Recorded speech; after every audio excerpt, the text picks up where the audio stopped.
y libre de violencia. Estos últimos días hemos recuperado una buena parte de la normalidad en nuestras vidas. Después de estos meses tan duros, tan dramáticos, tan difíciles que hemos atravesado, necesitábamos volver a pisar nuestras ciudades, nuestros pueblos. Nos hacía falta traspasar las puertas de las tiendas y de los bares. Necesitábamos volver a mirarnos cara a cara con nuestros amigos, con los compañeros de trabajo, con los familiares. Nos hacía ya falta volver a practicar el ejercicio y también volver a apasionarnos con las competiciones deportivas como estamos viendo durante estos últimos días. Pero este alivio que tanto necesitábamos no puede hacernos olvidar dos cosas muy importantes que me gustaría subrayar. La primera es la amenaza que no ha desaparecido de un virus que sigue al acecho. Esta es la primera de las cuestiones que me gustaría compartir con todos ustedes. Y la segunda es que ahora toca volver a poner en marcha el país con total rotundidad la reconstrucción y la recuperación económica y social de España. La amenaza de la pandemia, como saben ustedes, sigue presente.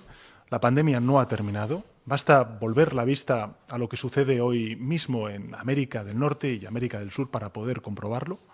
Un solo dato nos permite comprender la magnitud del desafío que todavía tenemos como humanidad que abordar conjuntamente, y es que el pasado día 13 de marzo, cuando anuncié el estado de alarma, se reportaron en todo el mundo, 10.000 nuevos casos diarios de contagio y 500 muertes diarias. 10.000 y 500 muertes diarias. Ayer, el número de nuevos casos que se reportaron en el mundo fue de 150.000.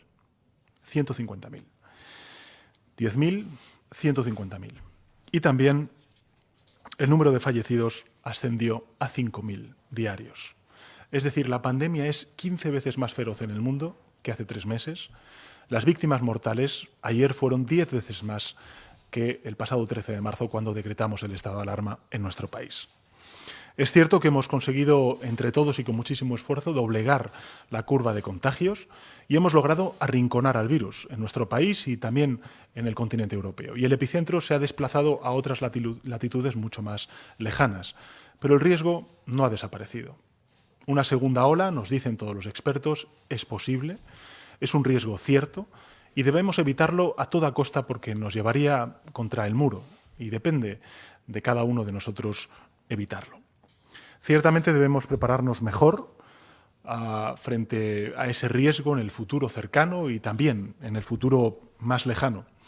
Y precisamente por eso debemos aprender de esta conmoción, por si el mundo sufre una nueva calamidad de estas características. Debemos extraer todas las lecciones de lo que ha funcionado mejor y también, lógicamente, aquellas cuestiones que peor han funcionado. Evaluar deficiencias de nuestro sistema sanitario, las fragilidades de nuestro sistema de asistencia de mayores, de nuestra capacidad industrial para dotarnos de equipos y también de atención y protección. Debemos evaluar las fortalezas de nuestros sistemas de telecomunicaciones, de energías, de aprovisionamiento de alimentos, el gran potencial de nuestras fuerzas y cuerpos de seguridad del Estado, de las Fuerzas Armadas, en definitiva, del conjunto de servidores públicos que han estado durante estas semanas tan largas al frente y en primera línea. Y también debemos evaluar las fragilidades que arrastramos en el teletrabajo, en educación no presencial, el problema de la brecha digital que ha dejado descolgados a quienes no acceden a Internet, no solamente desde el punto de vista de los recursos de renta, sino también desde el punto de vista territorial. De todo eso deberá ocuparse una comisión parlamentaria que propuse esta semana misma en el Congreso de los Diputados, una comisión parlamentaria de evaluación que impulsaremos de inmediato cuando sea levantada el estado de alarma el próximo 21 de junio. En definitiva, lo que tenemos que hacer es aprender de la emergencia para prepararnos mejor. Esa debe ser la máxima que nos guíe, que guíe al conjunto de fuerzas parlamentarias que vayan a participar en esa comisión parlamentaria de evaluación de la crisis del COVID. Pero además de examinar lo sucedido, nos aguarda una segunda tarea fundamental, y es la puesta en marcha del país a pleno rendimiento y la reconstrucción y recuperación social y económica de nuestro país. Precisamente de ello quiero hablarles hoy para centrarme en 3 aspectos muy relevantes que he tratado en esta 14ª ya conferencia de presidentes y presidentas autonómicos que hemos mantenido a lo largo de esta mañana. En primer lugar, la educación y la vuelta a las aulas en el mes de septiembre. En segundo lugar, el relanzamiento de la industria y la necesidad de un plan específico para el sector de la automoción y también para el sector del turismo. Y en tercer lugar, la apertura de fronteras y, en consecuencia, vincularlo con el plan de apoyo al turismo al cual antes he hecho referencia. En el ámbito de la educación, estos meses de crisis y de vida detenida han sido especialmente duros para los más jóvenes, para los niños y niñas que han visto paralizadas sus vidas, su entorno social, afectivo y su relación con el exterior. Han tenido el refugio de sus familias, pero han perdido la conexión con sus compañeros y su vínculo ordinario con sus profesores, con sus maestros. Este parón forzado de la educación presencial ha puesto de manifiesto dos carencias que me gustaría compartir con todos ustedes. En primer lugar, la brecha digital. Muchas familias carecen de los dispositivos o de la conexión o del conocimiento para trasladar el aprendizaje desde el aula al hogar. Y en segundo lugar, la conciliación familiar, la corresponsabilidad familiar, cómo se compatibiliza el trabajo de los padres y madres y el cuidado de los niños y niñas. De estas carencias deberemos ocuparnos en esa comisión parlamentaria de evaluación a la cual antes hice referencia y mencioné y que deberá proponer medidas de alcance para el futuro. Pero además ahora tenemos que organizar y preparar esa vuelta tan necesaria e imprescindible a las aulas en coordinación con las comunidades autónomas que son, como todos ustedes saben, quienes tienen las competencias, como sucede también con la sanidad, en la gestión de la educación.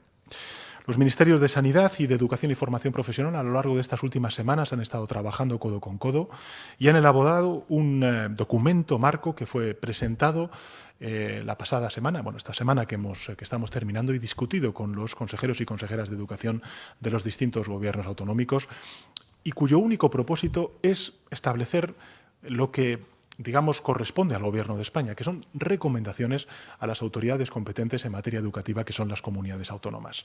Las clases se reanudarán en septiembre y, gracias a estas recomendaciones y al trabajo conjunto que está haciendo el Ministerio de Sanidad, el Ministerio de Educación y Formación Profesional, junto con las comunidades autónomas, esa vuelta en el mes de septiembre será en un entorno seguro y saludable. Las medidas definidas procuran reducir los riesgos de contagio, reforzando, por ejemplo, la educación para la salud, limitando los contactos, fomentando la higiene personal y ventilando los espacios. Y a la vez se recomiendan medidas para gestionar los casos de contagio que pudieran producirse en los colegios. Cada centro educativo, a partir del mes de septiembre, tendrá que abrir con un plan de inicio de curso y con un plan de contingencia que detallará las actuaciones y los mecanismos necesarios de cara a cualquier tipo de incidencia. Se prevé que exista en cada centro una persona de referencia para los aspectos relacionados con el COVID-19 y un equipo formado por distintos representantes de la comunidad educativa que garantice la información y el cumplimiento de los principios. En educación infantil, y hasta cuarto de primaria incluido, se ha determinado que se establezcan grupos estables de alumnado, preferiblemente de 15 alumnos, aunque podrían llegar hasta 20 alumnos. Se tratan de recomendaciones que hemos planteado al conjunto de comunidades autónomas. Para el resto de los cursos, los espacios se reorganizarán de forma que haya una distancia de 1,5 metros entre los alumnos y alumnas.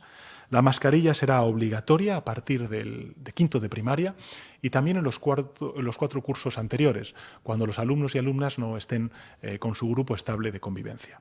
En educación infantil no será obligatoria la mascarilla, se priorizará además la utilización de espacios al aire libre para actividades educativas y también de ocio. También deben saber que existe un protocolo pautado para la gestión de los posibles casos que presenten síntomas compatibles con la enfermedad del COVID. Salud Pública será la encargada de la identificación, el seguimiento de los contactos, según el protocolo de vigilancia y control vigente de la comunidad autónoma correspondiente. Y desde el Gobierno de España consideramos que es absolutamente prioritario garantizar la vuelta a las aulas de todos los alumnos y alumnas. Ya la interrupción brusca del curso fue un duro golpe para nuestros alumnos, también para las familias, y este daño no se expresa en cifras económicas ni tampoco de negocio, pero es una herida que afecta a generaciones de muchachos y muchachas que no podemos permitir que se ahonde. Somos, en todo caso, conscientes de la dificultad de adaptar los centros a esta nueva situación, como sucede también en los centros de trabajo, en los lugares de recreo o en el comercio. Pero tal y como he solicitado a los presidentes y presidentas autonómicos, es indispensable trabajar en ello en beneficio de todos los ciudadanos y, sobre todo, de los niños y niñas, de los menores, que merecen volver con todas las garantías al curso escolar a partir del mes de septiembre. El Gobierno de España está haciendo de su parte, no solamente elaborando estas recomendaciones para el conjunto de comunidades autónomas, también, y no me quiero olvidar de la comunidad educativa, de los profesores, de los padres, madres y también, lógicamente, de los alumnos. Y en otro ámbito de cosas, el Gobierno, como saben ustedes, anunció, vamos a aprobarlo en los próximos días, un fondo no reembolsable de 16.000 millones de euros para las comunidades autónomas, y de esta inyección de recursos, como saben, 9.000 millones de euros deberán ser destinados a la sanidad, pero 2.000 millones de euros, esto era lo importante que quería reseñarles, se dirigirán precisamente a la educación. Porque en septiembre, cuando los niños y niñas vuelvan al colegio, tanto la sanidad como la educación públicas deberán encontrarse fortalecidas, revitalizadas, reorganizadas. Son, en definitiva, absolutamente esenciales esas protecciones y esa garantía de salud y libertad. Sin ellas no será posible una verdadera reconstrucción y recuperación en nuestro país. En segundo lugar, en relación con el sector de la automoción, ha habido distintos presidentes y presidentas autonómicos que a lo largo de estas semanas, también en una interlocución que hemos tenido directa con el sector del automóvil, trabajadores, empresas, a través del Ministerio de Industria, Comercio y Turismo, hemos estado elaborando este plan para defender al sector de la automoción en este momento tan crítico que han atravesado como consecuencia del parón y de la caída de la demanda. No es necesario explicar la importancia que tiene para España la industria de la automoción. Representa hasta una décima parte de nuestro Producto Interior Bruto y casi un quinto de nuestras exportaciones. Emplea a 650.000 personas de manera directa y a casi 2 millones de puestos de trabajo en total están ligados al sector de manera directa o de manera indirecta. Y no es necesario tampoco explicar a estas alturas pues la importancia que tiene la transición ecológica de nuestra economía en una época en la que la emergencia climática es uno de los principales problemas, desafíos del conjunto de la humanidad. El Gobierno ha trabajado de la mano con el sector para anticipar un plan integral que dé respuesta a sus necesidades y que sirva además para realizar una transición ecológica urgente que se tiene que dar también en el ámbito de la movilidad. Un plan destinado a acompañar al sector en la transición hacia una movilidad sostenible y conectada, dirigido a toda la cadena de valor industrial para ayudarle a adaptarse y mantener la competitividad.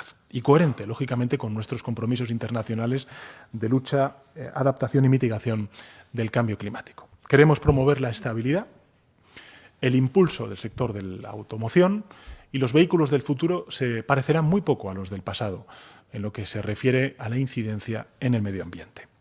Les avanzo que ese plan incluye medidas para preparar la industria en primer lugar, inversiones y reformas legales.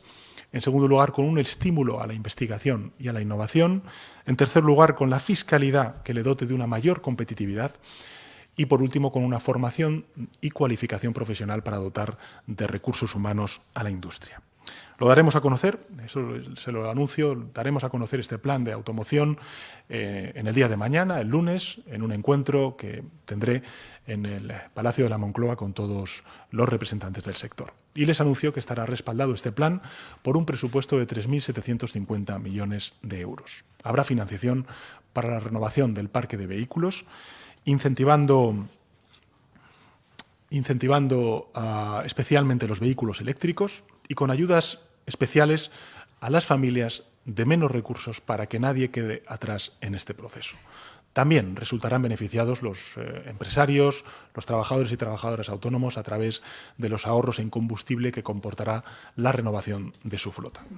Y este impulso a la industria no tiene por objeto retroceder a tiempos pasados. Al contrario, facilitará la renovación del parque de vehículos para que sea más eficiente y más conforme a los objetivos de transición energética que nos hemos propuesto. y los objetivos son muy ambiciosos, es llegar a cero emisiones en el año 2050, en la línea con los postulados de nuestro Plan Nacional de Energía y Clima, del anteproyecto de ley que hemos enviado al Congreso de los Diputados de Ley de Cambio Climático y, lógicamente, también con el Pacto Verde a nivel europeo que muchos países estamos impulsando, entre ellos el nuestro. En resumen, estamos trabajando para que en el futuro tengamos mejores vehículos, más sostenibles, ciudades más limpias y con un empleo de mayor calidad y con un sector mucho más competitivo. Estos objetivos están en el horizonte de nuestra acción y, lógicamente, en esa colaboración público-privada creo que podemos fundamentar su consecución. En tercer lugar, querría hablarles del plan de turismo, que es otro de los sectores que, lógicamente, se han visto dañados como consecuencia del cierre de fronteras, de los confinamientos, de las restricciones de movilidad y, lógicamente, también los anuncios que he planteado a los presidentes y presidentas autonómicos en relación con la apertura de nuestras fronteras. Si la automoción es un sector estratégico para nuestro país, como he dicho antes, no lo es menos el turismo, que ha sido uno de los más afectados en la emergencia sanitaria debido a las inevitables restricciones de la movilidad que tantas vidas han salvado. El turismo, por darles algunas cifras, supone más del 12% del Producto Interior Bruto y del empleo en nuestro país. Es un hecho que cualquier crisis en el turismo acarrea consecuencias gravísimas sobre la economía española y sobre las familias de nuestro país que se dedican a este sector. Pero el turismo es además un sector clave para la recuperación de nuestra economía. Lo fue en la crisis de 2008 y lo volverá a ser ahora.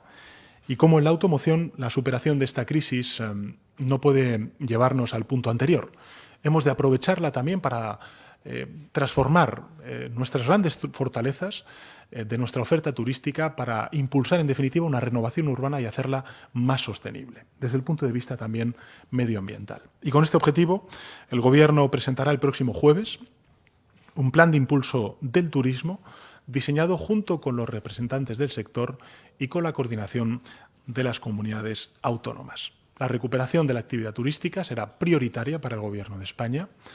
Nos aseguraremos de que el desarrollo del turismo contribuya a afianzar los territorios en riesgo de despoblación, mejoraremos las condiciones de empleo, reduciendo la precariedad, la brecha de género y fomentaremos con estos planes la convivencia entre la población turística y la población autóctona con la máxima seguridad sanitaria. España no es cualquier país cuando se trata de turismo, ni en cantidad ni en calidad. Somos el segundo país del mundo por número de visitantes y por gasto turístico y lideramos desde hace 5 años el índice de competitividad turística elaborado por el Foro Económico Mundial. No me cabe la menor duda de que con el esfuerzo conjunto de empresas, trabajadores y, lógicamente, también instituciones públicas al frente del Gobierno de España, consolidaremos ese liderazgo. Y para ello tenemos que contar con la reapertura de nuestras fronteras, que es inminente. Y gracias a la iniciativa conjunta de los gobiernos, como saben, de España y de Italia, la Comisión Europea ha establecido un orden de reapertura escalonado. Primero se abrirán las fronteras internas y después se permitirán las entradas desde terceros países. Varios países ya han levantado parcialmente sus controles fronterizos internos y la Comisión ha recomendado a los demás países que hagan lo propio a partir de mañana, a partir del 15 de junio. Asimismo, ha recomendado prolongar la restricción de viajes no esenciales desde terceros países hasta final de mes, es decir, hasta el 30 de junio. Durante ese tiempo se preparará una lista de países seguros con los que se pueden levantar las restricciones a partir, como he dicho antes, del 1 de julio.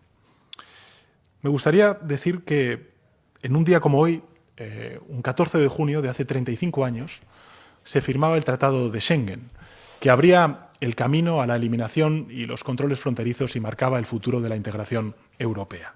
No se me ocurre mejor forma de conmemorar este aniversario, precisamente hoy, otro 14 de junio, con el anuncio del restablecimiento de una de las libertades fundamentales que definen el ideal europeo. Por eso, en consonancia con los criterios de la Unión, con las peticiones también del sector turístico, de comunidades autónomas y con la buena evolución, afortunadamente buena evolución de la emergencia sanitaria, puedo anunciarles lo siguiente, y es que España levantará los controles fronterizos con todos los Estados miembros el próximo 21 de junio, coincidiendo justamente con el fin del estado de alarma. A partir de entonces desaparecerá la obligación de cuarentena para los viajeros que entren en nuestro país y se han llevado a cabo consultas con los Estados miembros vecinos, teniendo en cuenta la necesaria bilateralidad de las medidas que se van a adoptar, que estamos adoptando, y como resultado de estas consultas se mantienen los controles en las fronteras interiores terrestres con Portugal hasta el 30 de junio, tal y como nos han solicitado. Ahora bien, dada la estrecha relación que tenemos con nuestro querido amigo y vecino portugués, hemos acordado celebrar un acto muy especial, muy emotivo, de reapertura de fronteras entre los dos países a partir del próximo 1 de julio, en el que estará presente el jefe del Estado, Su Majestad el Rey, mi presencia también y, lógicamente, la presencia del primer ministro portugués y también el presidente de la República Portuguesa. Eso será el 1 de julio, en un acto que haremos en una ciudad española y en una ciudad portuguesa. Para este fin de semana, o mejor dicho, para esta próxima semana, por lo tanto, hemos puesto en marcha ya un proyecto piloto que implicará la llegada de 10.900 turistas alemanes a las Islas Baleares, una iniciativa con la que verificaremos todas las medidas de seguridad que aplicaremos en esta temporada turística. E insisto, este es un proyecto piloto que nos servirá de mucho para aprender en los próximos meses. Queremos que nuestro país, que ya es reconocido como destino turístico de calidad, ahí están las cifras, sea también reconocido como destino turístico de seguridad, lógicamente en las calles, pero también de seguridad sanitaria. Posteriormente, a partir del 1 de julio, se abrirán escalonadamente las fronteras con terceros países de fuera de Schengen, no todos, por supuesto, sino los incluidos en una lista cuando cumplan 3 requisitos. En primer lugar, su situación epidemiológica deberá ser análoga o mejor a la de la Unión Europea. En segundo lugar, deberán asumir ciertas condiciones sanitarias en origen, trayecto y destino. Y deberán, por último, actuar con reciprocidad. Es decir, deberán aceptar también el ingreso de viajeros procedentes de la Unión Europea. En suma, el 21 de junio se abren las fronteras, salvo con Portugal, que será el 1 de julio. Se abren las fronteras con los países Schengen, a partir del 1 de julio con Portugal y también con aquellos terceros países con los que lleguemos a un acuerdo de reapertura de fronteras. Se van a abrir con seguridad, como he dicho antes, de forma gradual, 21 de junio, 1 de julio. Queremos que turismo y seguridad sanitaria vayan de la mano. Turismo sí, intercambio sí, apertura sí, seguridad y salud también. En más de una ocasión he insistido en que no hay que elegir entre salud y negocio, entre salud y economía, porque si se sacrifica la salud, se resiente también el negocio y la economía, como hemos visto durante estas semanas tan difíciles que hemos atravesado. Y más allá de estos sectores específicos, a los cuales antes he hecho referencia, que son el turismo, la automoción y, lógicamente, la vuelta al colegio de nuestros hijos y nuestras hijas a partir del mes de septiembre, la tarea de la reconstrucción debe abarcar a todos los campos y debe sostenerse en el máximo grado de unidad posible. Unidad con sindicatos y empresarios en la mesa para el empleo, unidad entre el Gobierno y las conferencias autonómicas de presidentes. Y es la propuesta que les he hecho a los presidentes autonómicos, celebrar una monográfica y presencial a finales de julio, tras la celebración de las elecciones en el País Vasco y Galicia, y también unidad entre los partidos políticos que conforman la Comisión Parlamentaria de Reconstrucción, que avanza en sus trabajos y en sus recomendaciones al Gobierno de España. ¿Qué sentido tiene hoy hablar de reconstrucción, de recuperación social y económica? Tiene una dimensión social, desde luego, porque, en fin, significa recuperación de la confianza de los consumidores, de los empresarios, de los trabajadores, pero tiene también un significado económico rotundo. Significa recuperación de la actividad económica, significa recuperación del empleo. En definitiva, reconstrucción equivale a la recuperación de la seguridad en que nuestra economía y nuestra sociedad se ponen en pie y reanudan la marcha con fuerza. La reconstrucción, la recuperación será más rápida con unidad. Esto es lo que he defendido siempre. Será más efectiva con unidad, igual que sucederá en el espacio europeo. Como saben, la Comisión Europea presentó hace unas semanas una propuesta de dotar un fondo de reconstrucción y recuperación europea que ha recibido el nombre de Nueva Generación Unión Europea, en su traducción en español. La cuantía final de la propuesta de la Comisión asciende a 750.000 millones de euros, 500.000 millones de euros en transferencias directas, 250.000, como saben, en préstamos. Están destinados a reactivar las economías más afectadas, a prestar apoyo a los trabajadores, a los autónomos, a las pymes, a los profesionales sanitarios y, lógicamente, también a los sectores productivos más golpeados, como por ejemplo el del turismo o la cultura. Esta propuesta cuenta con apoyos muy amplios dentro de los Estados miembros, pero todavía no está aprobada y encuentra reticencias, como saben ustedes, en algunos países que se resisten a aceptar este avance que, a mi juicio, es esencial, es determinante para la recuperación de los países más golpeados, pero en realidad redunda en beneficio del conjunto de Europa. Por eso, me gustaría pedir públicamente a todos los partidos españoles que apoyen activamente la propuesta de la Comisión Europea dentro de sus familias políticas respectivas, para que sea aprobada en el Consejo Europeo y se pueda poner en marcha lo antes posible. Además de justo, es capital para nuestra recuperación. Si España gana, todos ganamos, trabajadores, autónomos, grandes, pequeñas empresas, economía social. Si España pierde, no solo pierde el Gobierno de España, todos perdemos. Nadie puede soñar con sacar un beneficio dañando a los intereses de España y del conjunto de ciudadanos. Así que pido responsabilidad, pido altura de miras y pido, sobre todo y ante todo, patriotismo. Comenzaba esta intervención diciendo que no podemos olvidar los días más duros, pero mucho menos aún podemos olvidar, jamás lo vamos a hacer, a aquellos que ya no están junto con nosotros, a los que fallecieron en estos meses tan terribles que hemos atravesado. No estamos todos, no estamos todas, faltan más de 27.000 compatriotas que murieron víctimas del COVID-19. Son demasiadas personas las que faltan, demasiados los que ya no están y que contribuyeron a hacer de nuestro país un país mejor. Y tal como anuncié hace un mes, este país, su país, España, les guardará memoria siempre y les rendirá homenaje en una ceremonia de Estado que se celebrará también en días posteriores al 12 de julio, que es el día de las elecciones en Galicia y en el País Vasco. Termino haciendo referencia a un proverbio oriental para trasladarles alguna reflexión. Hay un proverbio oriental muchas veces citado que sostiene que cuando soplan vientos fuertes, algunas personas se dedican a construir muros, mientras que otras construyen molinos. Lo habrán escuchado este proverbio en muchísimas ocasiones. Obviamente nadie esperaba este vendaval, pero ha llegado y nos ha sacudido, como ha golpeado a todo el mundo, como está golpeando a todo el mundo. Y solo hay dos respuestas posibles, o ser muro o ser molino, división o transformación. Ya antes de la pandemia sabíamos para qué servían los muros, para dividir, para segregar, para confrontar, para separar. Con la pandemia hemos visto alzarse otros muros, como es el del miedo, el del engaño, el del odio. El muro o los muros no son la solución. Queda otra opción, que es la de los molinos, como dice el proverbio. Podemos utilizar la tempestad que hemos vivido y convertirla en una fuerza positiva, en una fuerza de transformación.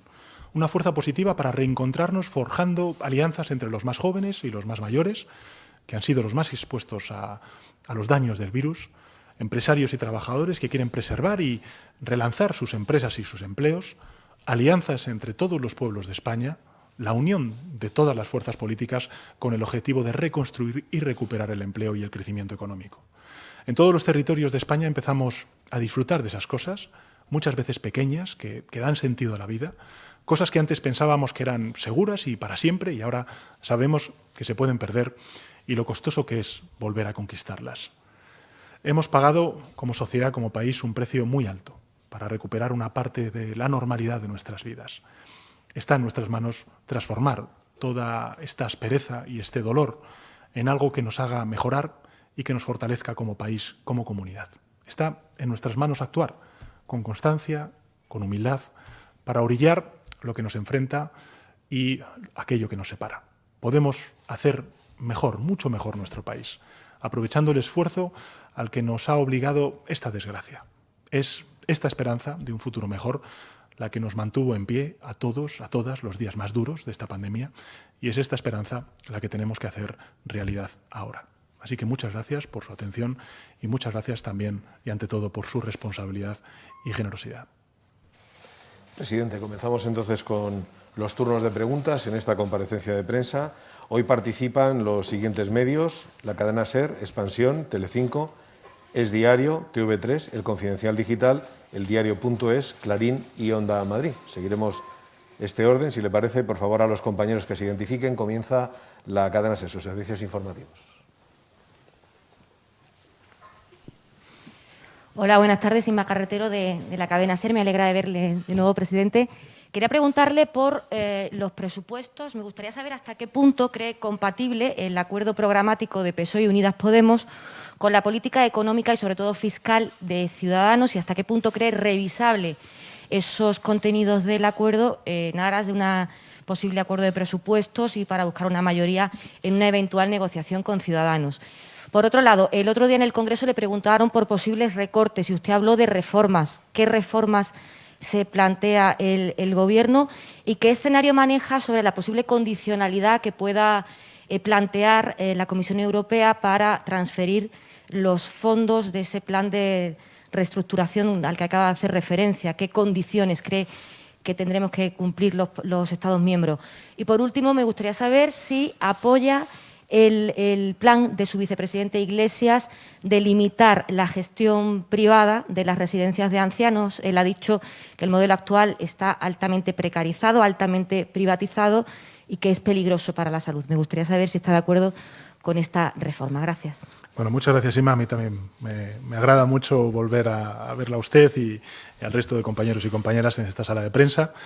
Esperemos que conforme vayamos recuperando esa nueva normalidad, pues seamos incluso muchos más los que están aquí presentes, que nos están acompañando además a través de los medios telemáticos, y en este sentido quiero agradecer, pues lógicamente, el trabajo que durante estas semanas ha estado haciendo la Secretaría de Estado de Comunicación en circunstancias tan complicadas. Bueno, son muchas preguntas, vamos a responder a todas, a ver si puedo ser muy breve. En relación con si son compatibles unas propuestas u otras, las propuestas fiscales, las propuestas... Yo creo que tenemos todos que ser muy conscientes de que el parón de la actividad económica en nuestro país como consecuencia del confinamiento es un parón sin precedentes. Sin precedentes, no solamente en España, en Europa y en el conjunto del mundo. Que la crisis del COVID va a traer también una crisis social y económica que algunos españoles desgraciadamente están sufriendo ya, pero sobre todo lo que tenemos que hacer es no solamente absorber este shock, sino poner en marcha nuestro país. En la recuperación, en el crecimiento económico, en la creación de empleo, que es lo que veníamos registrando antes de que emergiera y eclosionara esta pandemia. Y en ese sentido todos tendremos que poner de nuestro lado. Y desde luego el Gobierno de España ha apelado siempre a la unidad. La unidad, hemos dicho muchas veces, salva vidas, y la unidad salva empresas y salva empleo.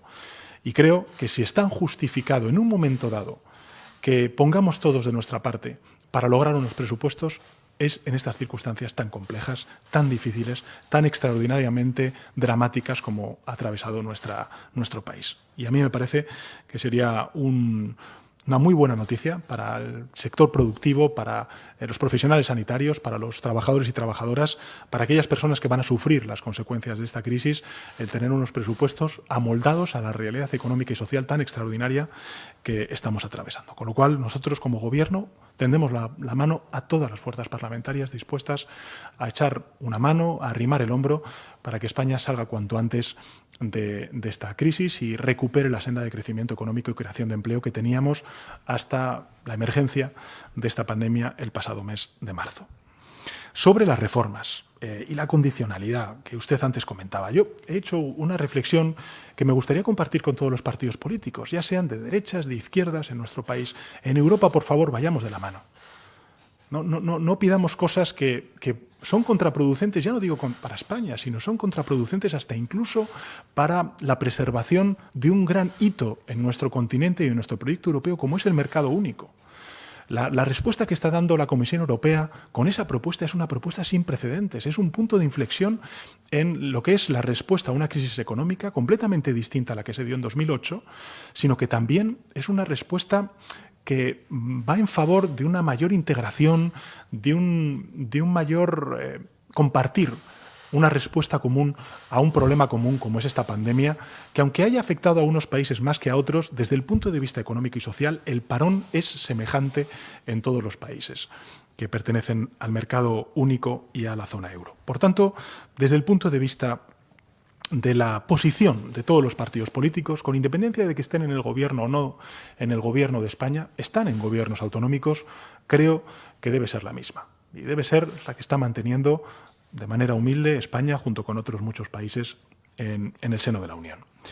Reformas, condicionalidad. Fíjese, este gobierno es un gobierno que durante poco más de 100 días, llevamos poco más de 6 meses al frente del Gobierno en esta legislatura que empezamos en el mes de enero, hemos hecho y hemos propuesto a las Cortes Generales amplias reformas, por ejemplo, de modernización de nuestro sistema educativo, de la formación profesional. Hemos propuesto también un anteproyecto de ley de cambio climático que va a transformar nuestro modelo energético, por ejemplo. Hemos traspuesto directivas tan importantes como es, por ejemplo, el de los mercados de emisión de CO2. Hemos aprobado una nueva estrategia de economía circular.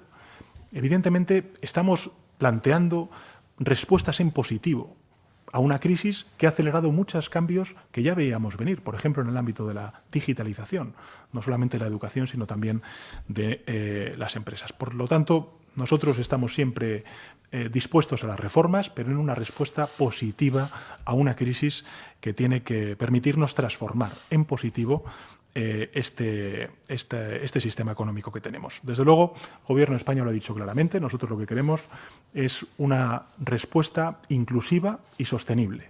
Sostenible desde el punto de vista social, medioambiental y, lógicamente, laboral. Fíjese, una de las respuestas de calado que muy probablemente sea una de las grandes transformaciones que dejemos para las próximas generaciones, es la utilización masiva que estamos haciendo de los expedientes de regulación temporal de empleo. En las anteriores crisis, ¿qué es lo que se ha hecho? Expulsar directamente a los trabajadores y trabajadoras. Ya no estamos haciendo eso. El 31% de la población ocupada en nuestro país ahora mismo está siendo mantenida con recursos del Estado. Quiero decir con esto que estamos innovando, que estamos planteando reformas que ya se hacían en otros países, por ejemplo en Dinamarca, en Alemania, los expedientes de regulación temporal de empleo, y que nosotros estamos incorporando a nuestra forma de plantear los trabajos en el ámbito laboral. Y en ese sentido, creo que una de las buenas sendas que hemos iniciado es que esos ERTEs, esos expedientes de regulación temporal de empleo, los hemos hecho de la mano de los sindicatos y de los empresarios. Y en relación con la última de las preguntas, fíjese, ha habido incluso algunos presidentes autonómicos que han dicho, no sé muy bien, sobre las residencias de mayores. En fin, hay varias cosas que me gustaría decir. Como la sanidad y la educación, la dependencia y las residencias de mayores están en manos su gestión de las comunidades autónomas. Pero el Gobierno de España no ha mirado para otro lado en esta crisis. Y no solamente porque hemos aprobado órdenes, sino porque hemos enviado al Ejército. Para que se haga una idea, durante esta crisis, desde el 18 de marzo al 17 de mayo, el Gobierno envió al Ejército a realizar 5.200 actuaciones en residencias de mayores en toda España, en el marco de la operación Balmis. Mayor compromiso con nuestros mayores, con la seguridad de nuestros mayores que ha mostrado este Gobierno, a mí me parece imposible, en el sentido de que hemos enviado hasta el Ejército para desinfectar y saber el estado de las residencias de mayores en nuestro país. Insisto, desde el 18 de marzo al 17 de mayo, 5.200 actuaciones en residencias de mayores por parte del Ejército. Y luego, pues, lógicamente, todas las órdenes que hemos ido elaborando a lo largo de las semanas tan intensas que hemos vivido, desde el 5 de marzo al 19 de marzo, al 23 de marzo, al 4 de abril, y luego un fondo social extraordinario de 300 millones de euros que aprobó el Gobierno de España el 19 de marzo para paliar los efectos del COVID-19, reforzando las plantillas de las residencias de mayores y los centros de servicios sociales. Por tanto, ese compromiso del Gobierno de España es absoluto con las residencias de mayores.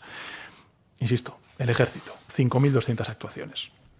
En todo caso, creo que, y ha sido además compartido por todos los presidentes y presidentas autonómicos, que son los responsables de esta gestión, es evidente que algunas lecciones tendremos que sacar de lo ocurrido, y por eso creo que uno de los debates sobre la comisión de evaluación que vamos a proponer en el Congreso será tratar de ver de qué manera podemos resolver esta situación en las residencias de mayores que a todos nos ha preocupado a lo largo de estas semanas.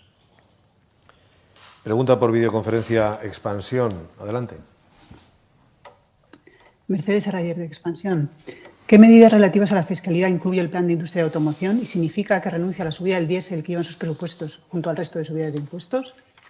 ¿Va a proponer a Nadia Calviño para presidir el Eurogrupo y ha sorteado apoyos ya para ello? ¿Le preocupa que esto signifique que tenga que hacer ajustes, estos de los que no quiere hablar, por estar en esta posición? Hay rebrotes en País Vasco y en partes de Cataluña. ¿Se ha ido demasiado rápido en estos casos para buscar su apoyo político? Y por último, el caso 8M ha sido archivado, pero es un archivo provisional. En Italia, Giuseppe Conte ha sido interrogado por la Fiscalía. ¿Cree que puede reabrirse el caso y contempla tener que responder usted o algún miembro del Gobierno? Gracias. Muchas gracias, Mercedes, por sus preguntas. Creo haber entendido las 5 preguntas que me ha hecho. En relación con el sector de la automoción, mañana conocerán ustedes los compromisos que asume el Gobierno, que han sido acordados además con el sector, pero creo que más de 3.000 millones de euros puestos para recuperar a un sector tan importante que ha sufrido un shock tan evidente como consecuencia de la caída de la demanda me parecía necesario y eso es un compromiso del Gobierno de España. En relación con el 8 de marzo, pues evidentemente todos los archivos son provisionales. Todos los archivos son provisionales, por tanto no hay noticia en esta cuestión que usted plantea, ¿no? Y evidentemente nosotros somos un gobierno que colabora con la justicia, como no puede ser de otra manera. Y en relación con la candidatura de la vicepresidenta económica del Gobierno a la presidencia del Eurogrupo, bueno, en primer lugar, a mí me parece que es un honor para España el que personalidades como Nadia Calviño, en este caso la vicepresidenta económica, pues no solamente por parte del Gobierno de España, sino por parte de muchísimos colegas europeos, suene con mucha fuerza para ser una candidata a la presidencia del Eurogrupo. Desde luego, pues como comprenderá, el Gobierno de España estaría muy interesado, lógicamente, en ese tipo de responsabilidades y durante estos días que tenemos hasta el 25 de junio, pues lógicamente hablaremos con todos los colegas para ver si madura esa candidatura, pero evidentemente pues yo la veo con no buenos ojos, la veo con muy buenos ojos esa candidatura. Y respecto al otro de los recortes y en definitiva las cosas que usted ha dicho, vinculándolas con la candidatura del Eurogrupo, pues honestamente no primera noticia, no he recibido para nada ese tipo de inputs por parte de los colegas europeos, me refiero. Informativos Telecinco desde la sala de prensa. Pregunta. Sí, hola, buenas tardes, presidente. Soy Federico Molina. Quería hacerle un par de preguntas relacionadas con el turismo. Eliminada la cuarentena para los viajeros de la Unión Europea, ¿hay previstas algún tipo de medidas, tipo control de temperatura en aeropuertos o pruebas rápidas para garantizar que no vienen contagiados? Y en caso afirmativo, si habría margen, ya que estamos a una semana, para preparar esa contingencia. Gracias. Pues muchas gracias, Federico. Me parece una de las preguntas que estamos entre todos trabajando a nivel europeo. Lo que sí que le podré decir que desde el punto de vista del Gobierno de España lo que hemos venido haciendo durante estos últimos días es reforzar la sanidad exterior con las comunidades autónomas. Hemos estado reforzando la sanidad exterior, la vamos a seguir reforzando con las comunidades autónomas y, en definitiva, efectivamente, este es uno de los momentos más críticos porque la pandemia la tenemos controlada, evidentemente, en España, y están los datos. La desescalada ha sido un éxito. Los datos son francamente positivos, mucho mejores de lo que yo inicialmente me esperaba a lo largo de estas semanas y, evidentemente, la apertura de las fronteras es un momento crítico para el cual nos hemos estado preparando. Y antes se ha comentado por parte de Mercedes, a la cual no he respondido en relación con los brotes. Evidentemente, brotes va a haber, porque el virus, como he dicho antes, está entre nosotros, continúa el acecho, no tenemos un remedio terapéutico, no tenemos una vacuna y, en consecuencia, lo que tenemos que es apelar a la responsabilidad individual. No podemos bajar la guardia, ninguno de nosotros y nosotras. Y desde el punto de vista institucional, a mí me parece que una de las buenas noticias es que estos rebrotes, cuando se han producido, los sistemas de salud de las comunidades autónomas los han detectado rápidamente, ya sea en el País Vasco, en Cataluña, en Murcia, cuando lo hubo en Totana, por ejemplo, o en otros lugares de nuestro país. Es decir, los mecanismos de detección precoz de esos brotes pues están funcionando afortunadamente bien y esperemos que mantengamos entre todos a raya al COVID. Pero en todo caso me gustaría volver, insisto mucho en esto porque me parece fundamental, las instituciones podemos llegar hasta donde podemos llegar, los profesionales sanitarios pueden llegar hasta donde pueden llegar, lo más importante es que todos asumamos esa responsabilidad individual, esa responsabilidad en primera persona para mantener a raya al virus. Pregunta ahora Es Diario. Buenas tardes, presidente. Soy Ana Martín, del periódico Es Diario. Hablaba usted, en primer lugar, de la importancia de prepararnos mejor porque la amenaza del virus sigue ahí. Y si mal no tengo entendido, hoy la propia presidenta madrileña ha anunciado que en esa reunión telemática, que además se nos anuncia como la última, le ha pedido un plan nacional para los rebrotes. La semana que viene termina el estado de alarma. Nadie sabe muy bien qué pasará a la vuelta del verano, de cara al otoño, al invierno incluso. Quería preguntarle si usted, en vista de que no ha habido reformas legislativas, descarta para el futuro el uso nuevamente del estado de alarma como herramienta.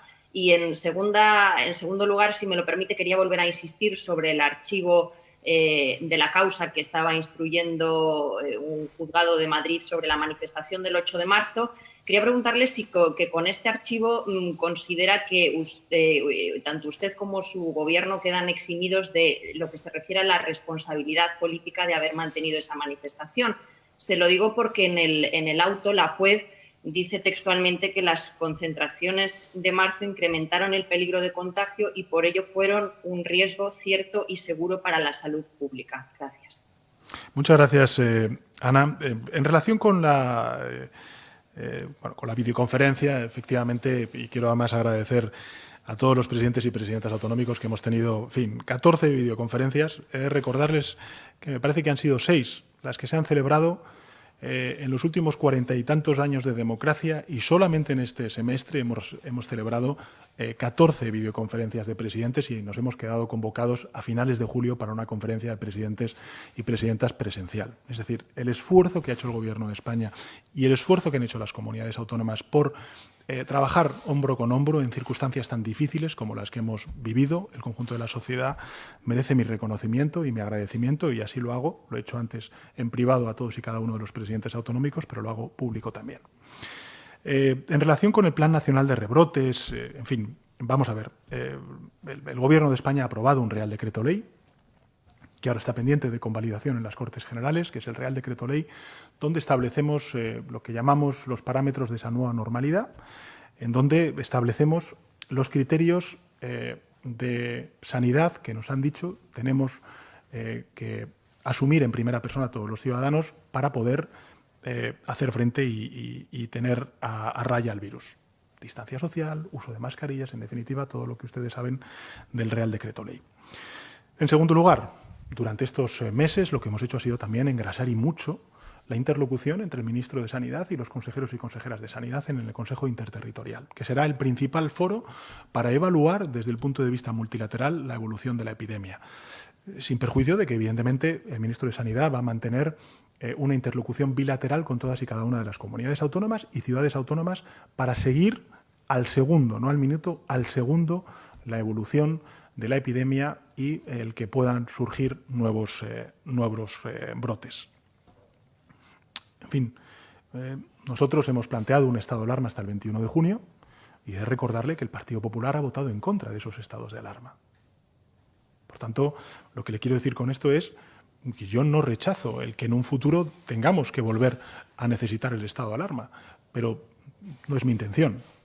Espero y deseo, además, que no nos veamos de nuevo sometidos a una situación tan crítica como que justifique la aprobación del estado de alarma. Y, por tanto, lo que quiero poner en valor es la colaboración, la cooperación y la coordinación que estamos desarrollando con las comunidades autónomas y con el Ministerio de Sanidad a lo largo de estas semanas tan críticas y las que vienen.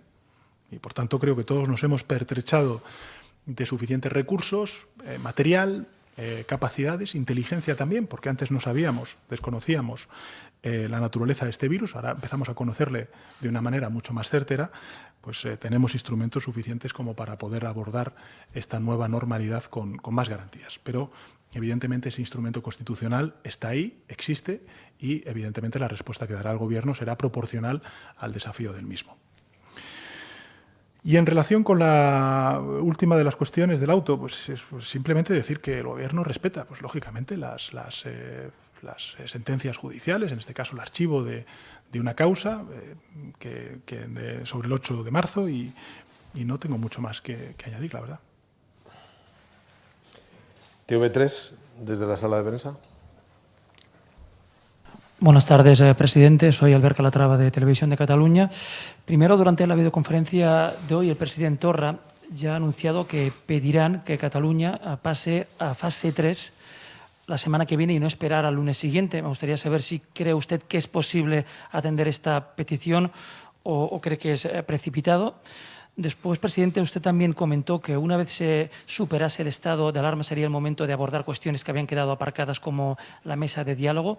¿Puede asumir el compromiso que esa mesa de diálogo con Cataluña se va a convocar el mes de julio?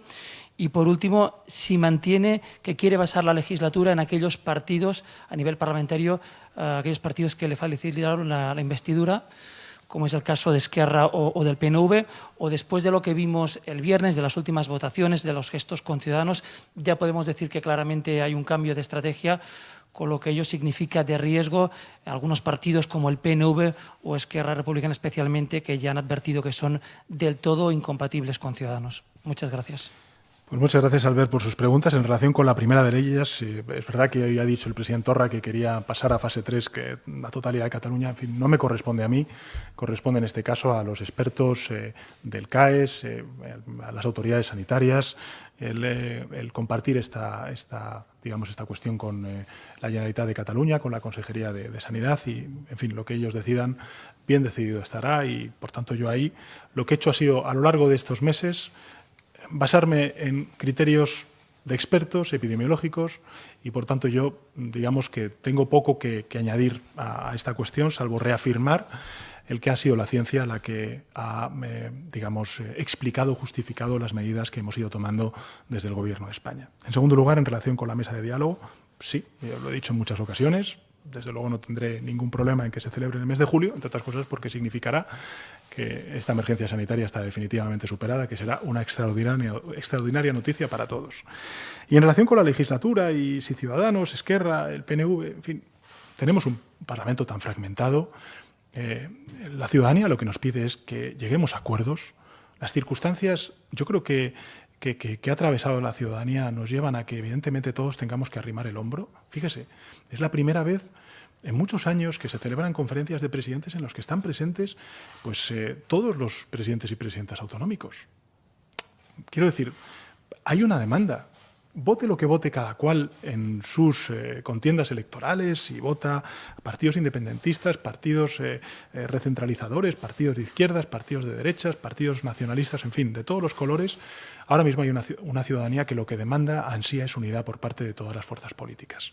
Y en ese sentido creo que esta legislatura necesitará también articular acuerdos transversales. Yo, desde luego, creo que, y así se lo he dicho además a Esquerra Republicana, que nuestros compromisos para la investidura, para la abstención que permitió esa investidura, afortunadamente, porque imagínense qué crisis tendríamos si no hubiéramos tenido gobierno en ese mes de enero, pues siguen vigentes y vamos a trabajar en ellos a lo largo de los próximos años, ¿no?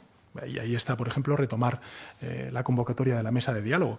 Pero, insisto, creo que es muy importante la unidad de todos, de instituciones, de empresas, de trabajadores, de partidos políticos, porque lo que tenemos por delante es recuperar el tejido productivo, el empleo y, sobre todo, que aquellos que más han sufrido las consecuencias de esta crisis, pues no se queden atrás. Tuvimos un gran ejemplo esta semana con la aprobación por parte de todos, salvo la abstención de la ultraderecha, de una gran conquista social como es el ingreso mínimo vital. Yo creo que eso es una muy buena noticia para el conjunto de la sociedad española. Y ahora lo que se trata no es solamente de hablar de aquellas personas que no tienen oportunidades y que tenemos que crearlas. Ahora tenemos que hablar de cómo reanimar la economía, de cómo hacer que los trabajadores autónomos vuelvan al tajo, de cómo hacer que los trabajadores y empresas vuelvan a recuperar esa senda de crecimiento y creación de empleo que teníamos antes de la eclosión de esta pandemia. Y desde luego el Gobierno va a estar en eso, en reconstruir y en recuperar. Y vamos a llamar a todas las fuerzas políticas, claro que sí, a todas. Porque lo dije en el Congreso de los Diputados este pasado miércoles, no sobra nadie. Lo que sobra en la política es el odio, el insulto y la provocación. Pero en la tarea que tenemos por delante no sobra nadie. El Confidencial Digital. Adelante. Buenas tardes, presidente. Soy Irene del Confidencial Digital. En primer lugar, quería preguntarle qué valoración hace el Gobierno de que la Fiscalía esté investigando al rey emérito Juan Carlos.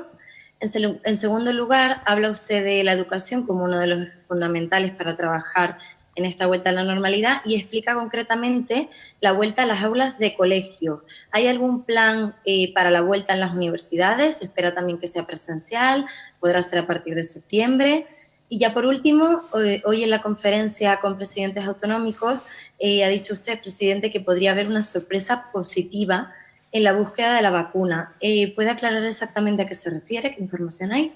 Muchas gracias. Bueno, respecto a la última de las cuestiones de la sorpresa positiva, me refiero a todas las noticias que están saliendo de la ciencia. Creo que en esta crisis, en muchas ocasiones, nos olvidamos de un elemento disruptivo, que es el aporte de la ciencia, el trabajo incansable que están haciendo los científicos, los investigadores en el conjunto del planeta, pero también en nuestro país. Yo quiero rendir homenaje y, lógicamente, reconocimiento a los científicos y investigadores españoles que, en fin, están poniendo todo de su parte para lograr esa vacuna cuanto antes. En fin, creo que esto es muy importante, no olvidar esta dimensión de la ciencia, de la investigación, porque ojalá dentro de poco nos pueda dar sorpresas positivas. En relación con la primera de las cuestiones, pues no tengo mucha más valoración que hacer. Es decir, este es un gobierno que respeta el trabajo de los jueces, de los fiscales. En fin, lo que podemos hacer es colaborar, lógicamente, con la justicia y evidentemente, nada más que añadir. Y, en segundo lugar, en relación con el plan de universidades, efectivamente el ministro de Universidades está trabajando ya con la comunidad educativa, con las comunidades autónomas, y esperamos llegar a una serie de recomendaciones a lo largo de este mes para que, evidentemente, también los jóvenes universitarios pues, vuelvan a las aulas con total garantía de seguridad. El diario.es.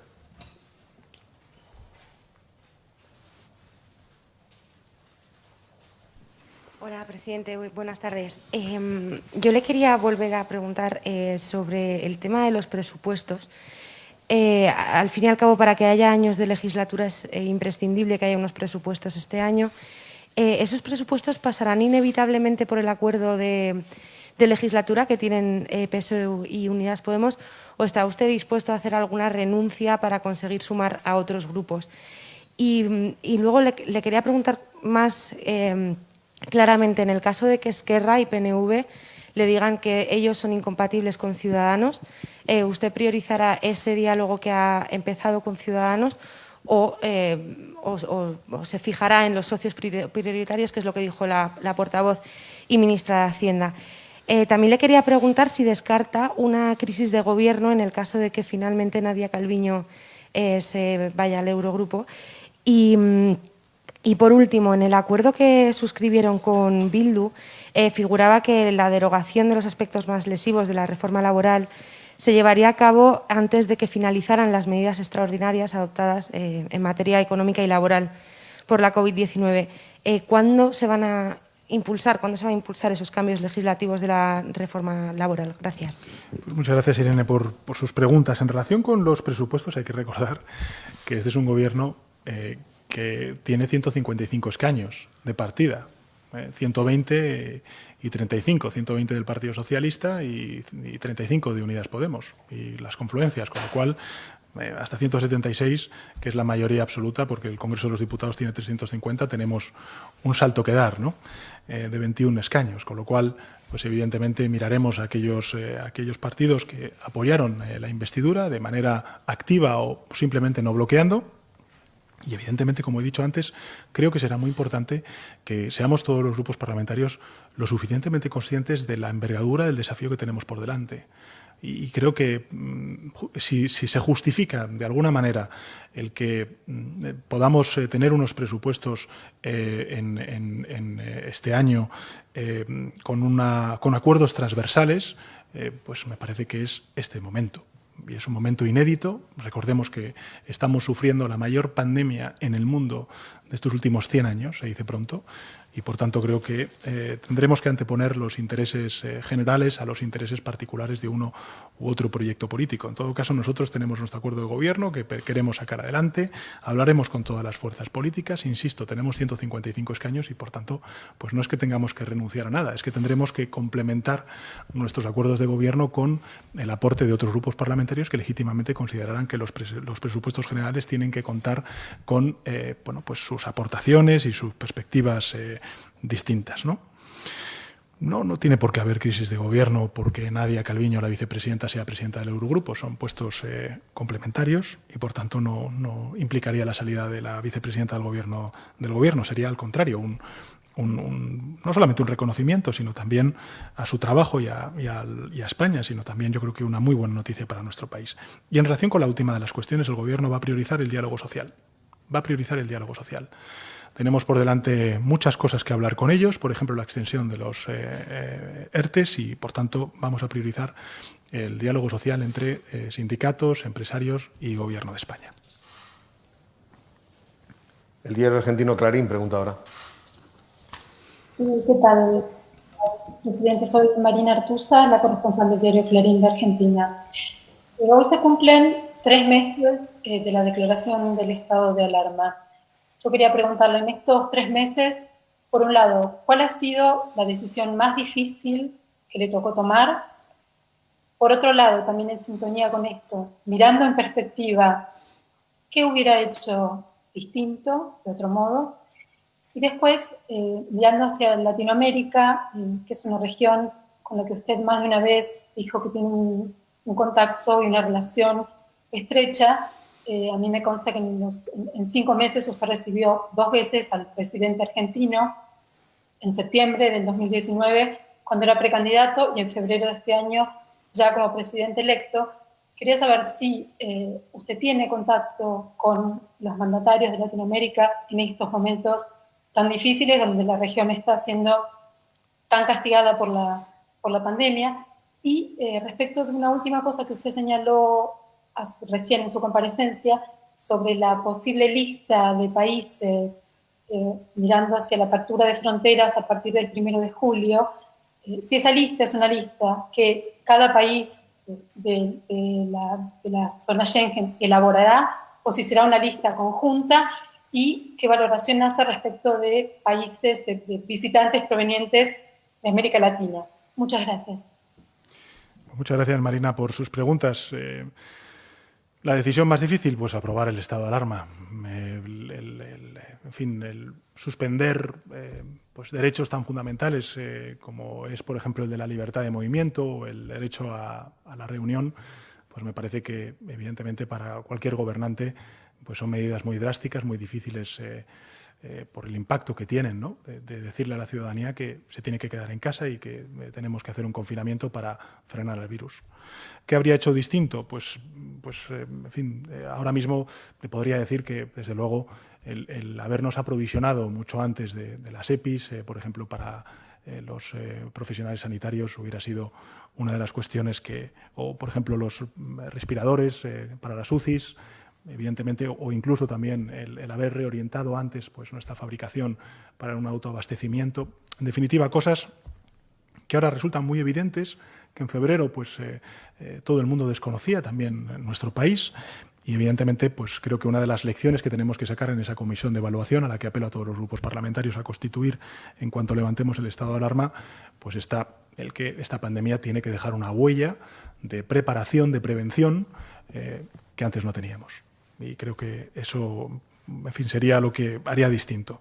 Y en relación con América Latina, pues trasladar todo mi apoyo, toda mi solidaridad y hermandad, la mía y la del Gobierno y la del conjunto de la sociedad española a América Latina.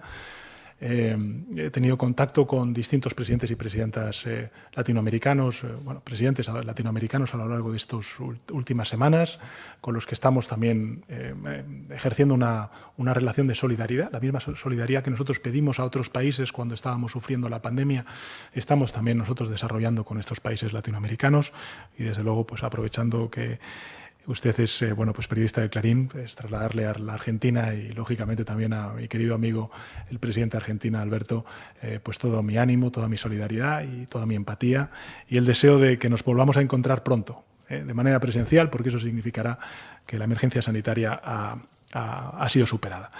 Y, por último, decirle que el trabajo que estamos haciendo en España es que esa lista de países sea conjunta del conjunto de la Unión Europea, porque no tiene ningún sentido que abramos las fronteras en Schengen y que, en cambio, cada uno de los países tengamos acuerdos con terceros países de fuera de Schengen, porque entonces no estaríamos haciendo bien nuestro trabajo, ¿no? Sería absolutamente ineficaz. Con lo cual, esperamos que la Unión Europea pueda lograr ese acuerdo de relación y de reapertura de fronteras con terceros países en base a los criterios que antes he señalado. Onda Madrid, en la sala de prensa. Gracias, buenas tardes.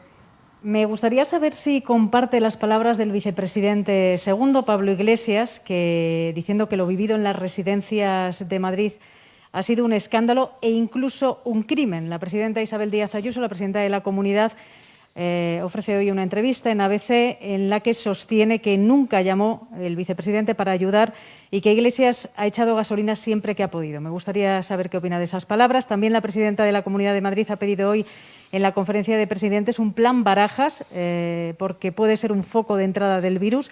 Van a trabajar conjuntamente con la Comunidad de Madrid para evitar que sea precisamente una entrada del virus. También le ha pedido una rebaja en el IVA del toro de Lidia al 4%. No sé si va a atender esa petición.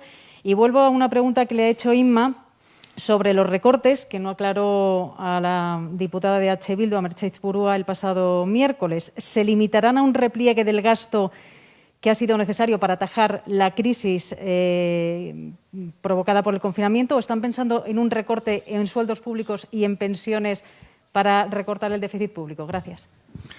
Muchas gracias. Vamos a ver, en relación con la primera de las preguntas, insisto, la gestión de las residencias de mayores están en manos de las comunidades autónomas. Y todos hemos sido testigos de las órdenes y contraórdenes que han salido a la luz por parte del Gobierno autonómico en relación con los mayores en residencias de mayores y su ingreso en hospitales. Lo dejo ahí. Lo que sí que ha hecho el Gobierno de España, insisto, ha sido aprobar el 19 de marzo una orden de adopción de medidas relativas a las residencias de mayores y centros sociosanitarios ante la situación de crisis sanitaria ocasionada por el COVID-19.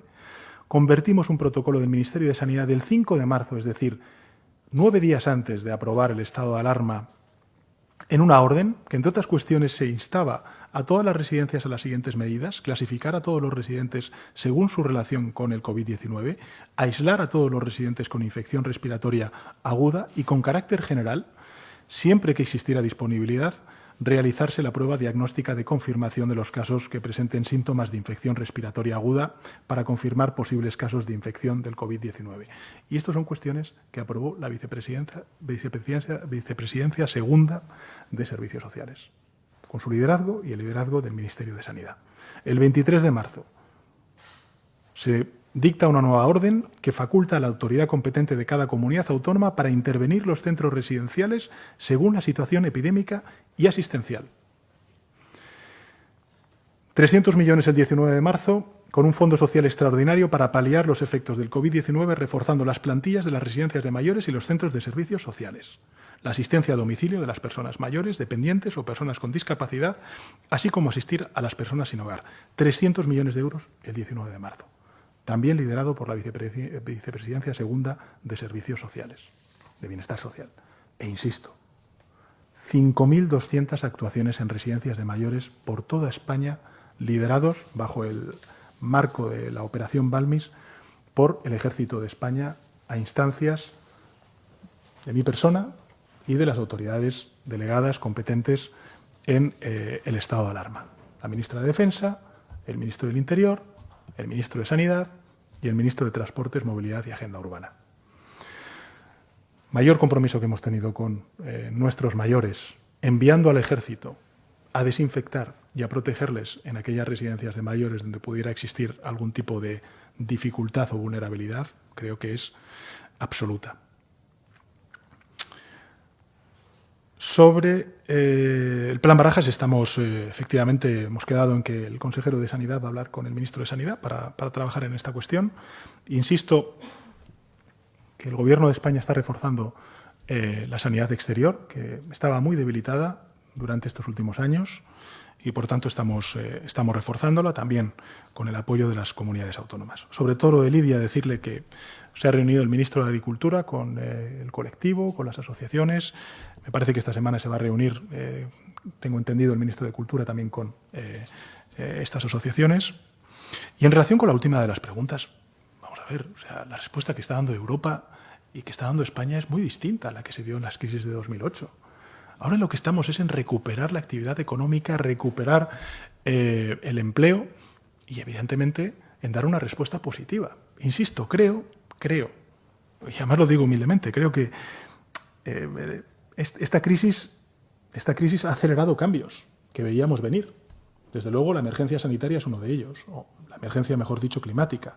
La digitalización de nuestro sistema educativo, de nuestro sistema productivo, lo es también. Y, evidentemente, vamos a tener que hacer muchas transformaciones en nuestro sector energético, en nuestro sector productivo, vamos a tener que hacerlo también en el sector público, claro que sí. ¿O es que no vamos a reforzar nuestro Sistema Nacional de Salud, por ejemplo? ¿O es que no tenemos que revisar, sin ir más lejos, el funcionamiento de las residencias de mayores, que están, insisto, en manos de las comunidades autónomas? Por tanto, en fin, yo creo que hay que contextualizar las cosas. El hablar de... Yo entiendo que ustedes pregunten sobre eso, lo entiendo. Pero, insisto, es que es hablar parcialmente de una respuesta a la crisis que se está dando muchísimo más positiva a la que se dio en 2008. Y, evidentemente, en fin, hay estabilizadores automáticos. Pues claro que se está gastando más ahora mismo en prestaciones por desempleo, porque hay más parados. Cuando recuperemos el crecimiento económico habrá menos parados y, por tanto, estaremos gastando menos en prestaciones por desempleo. En definitiva, es que el debate es mucho más complejo que todo circunscribirlo a esta cuestión. Y este es un gobierno pues, que defiende el estado del bienestar, que defiende la fortaleza de lo público. Yo creo que alguna lección tendremos que sacar de eso. Y, evidentemente, pues, hay una hoja de ruta marcada por este gobierno. Y entre ellas está, por ejemplo, pues la reforma fiscal. Son cuestiones que tendremos que ir abordando, pero paso a paso. Ahora lo que tenemos que estar es en recuperar la actividad económica, recuperar el empleo, recuperar el dinamismo económico, ayudar y rescatar a sectores muy competitivos que han sufrido mucho como consecuencia del confinamiento, el sector turístico, el sector de la automoción, en fin, en eso está el Gobierno. Muchas gracias, presidente. Finaliza el turno de preguntas. Permítanme que les recuerde que hoy es el Día de la Lengua de Signos. Las ruedas de prensa del presidente, de los miembros del Gobierno, de los responsables técnicos que durante meses se han producido son con lengua de signos y que agradezcamos al equipo que se encarga de esta traducción de esa tarea incansable. De verdad, muchas gracias, presidente. Muchas gracias a todos.